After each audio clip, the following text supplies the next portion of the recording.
ইয়া হাবিবি, কাইফা হালাক ইয়া হাবিবি, কুল্লু খবিস খবিস খবিস। আমার কাছে এই ধরনের নিউজ করতে মাঝে মাঝে মজা লাগে, কিন্তু মজাটা শেষ হয়ে যায় যখন আমি খেয়াল করি যে আমার বাংলাদেশের সাধারণ পরিবারের লক্ষ লক্ষ মানুষ এই রাষ্ট্রগুলোতে কর্মরত আছে, জীবন জীবিকা তাদের এখান থেকে হয়। ওই কারণে আসলে খুশিটা বেশি সেলিব্রেশন করতে পারে না। তবে আমি ইরানকে বলবো, তোমরা একটু কৌশলে পরিবর্তন আনো, আপে তাপে নামাইরা ওই আরবের যেই দুবাইয়ের বড় বড় দুই চারটা শেখ যারা আছে, তাদের বাসভবন আছে, বিভিন্ন অফিস আদালত আছে, গুরুত্বপূর্ণ সেন্টারগুলো আছে, সেইখানে সতর্কতামূলক দুই চারটা মারতে পারো, তবে ভাই পুরো দেশটারে শেষ করে না, কারণ অনেক বাংলাদেশি কর্মহীন হয়ে যাবে। দর্শক, খুবই চাঞ্চল্যকর একটা তথ্য সামনে আসছে। আরব আমিরাতকে গুড়িয়ে দিতে চায় ইরান, কেন? এটা নিয়ে আপনাকে একটু অতীত ইতিহাস জানতে হবে। বেসিক্যালি ইসরায়েল ইস্যুতেই যে ইরানের সাথে আরব আমিরাতের ঝামেলা বা ইরান আবার আরব আমিরাতকে পছন্দ করে তা না, একটা দ্বীপ আছে। ওই দ্বীপটা নিয়ে দ্বিতীয় বিশ্বযুদ্ধের পর থেকে আরব আমিরাত এবং ইরানের মধ্যে একটা চলমান যুদ্ধ আছে। এই মুহূর্তে দ্বীপটা অনেকটা ইরানের দখলে আছে। আরব আমিরাত চায় যে কোনো মূল্যে এই দ্বীপটা তাদের দখলে নিতে। তো অনেকবার এটা ইরানের দখলে গেছে, অনেকবার আরব আমিরাতের দখলে গেছে। এই অবস্থার মধ্যে যখন ইসরায়েলকে সরাসরি সহযোগিতা, ইসরায়েলি ইনভেস্টমেন্ট, স্বীকৃতি দেওয়া, এই ইস্যুগুলোতে দুবাইয়ের প্রতি বা আরব আমিরাতের প্রতি মানে মুসলিম কমিউনিটির একটা নেগেটিভ দৃষ্টিভঙ্গি আছে, যার কারণে ইরানের পক্ষে আমরা তো এমনিও ছিলাম বা অনেক ঘটনায় আমরা চলে আসি। ইরান বলছে যে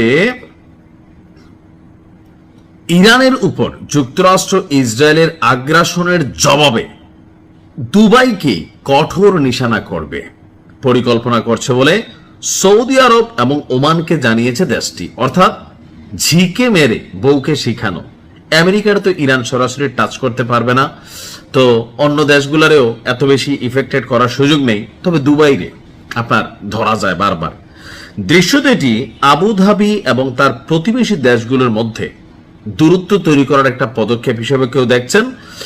আপনার আন্তর্জাতিক গণমাধ্যম মিডল ইস্ট আই তারা একটা প্রতিবেদন প্রকাশ করেছে। বলা হয়েছে যে গত 28শে ফেব্রুয়ারি ইরানে যুক্তরাষ্ট্র এবং ইসরায়েল যে অভিযান শুরু করেছে, সবচেয়ে বেশি পাল্টা হামলার শিকার হয়েছে আরব আমিরাত। ফলে ইরানের পাল্টা আঘাতে দেশটি সবচেয়ে বেশি ক্ষতিগ্রস্ত। এখন কেন বেশি ক্ষতিগ্রস্ত? কারণ দুবাইয়ে বিদেশিরা এত পরিমাণ বিনিয়োগ করে রাখছে। এমনকি আরব রাষ্ট্রগুলোর অন্যান্যগুলোর খবর তো জানি না, আরব আমিরাত বা দুবাই তারা সবচেয়ে বেশি ইসরায়েল ঘেঁষা একটা রাষ্ট্র, এবং কি ইরানের সাথে পূর্ণ শত্রুতা তো আছেই। আজ ভোরেও আরব আমিরাতের ফুজাইরা পেট্রোলিয়াম স্থাপনাকে গুড়িয়ে দিয়েছে ইরান। ফলে ইরান থেকে ড্রোন হামলার পর আমিরাতের পেট্রোলিয়াম শিল্প এলাকায় বড় ধরনের অগ্নিকাণ্ডের ঘটনা ঘটেছে জানিয়েছে ফুজাইরার মিডিয়া অফিস। তবে এই বিষয়ে ইরান কোন রকম দায় স্বীকারোক্তি এখনো দেয়নি।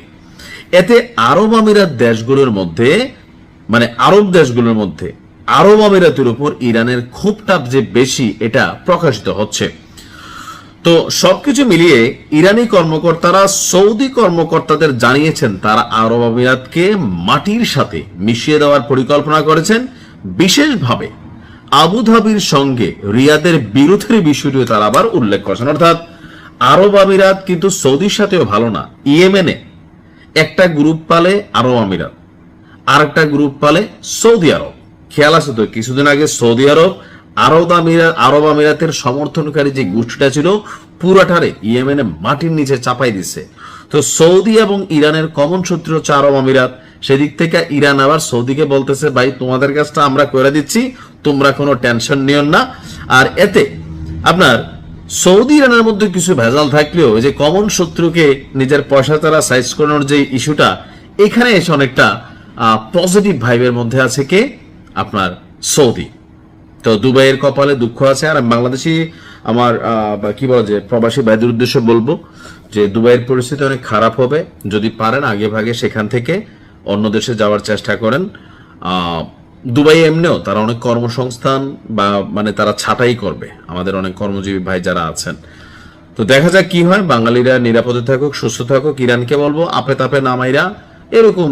তবে এখানে তো বাংলাদেশের মানুষ বা বিভিন্ন দেশের মানুষরা কাজ করে, রিজিকের উপর আসলে চাপ পড়া যায়।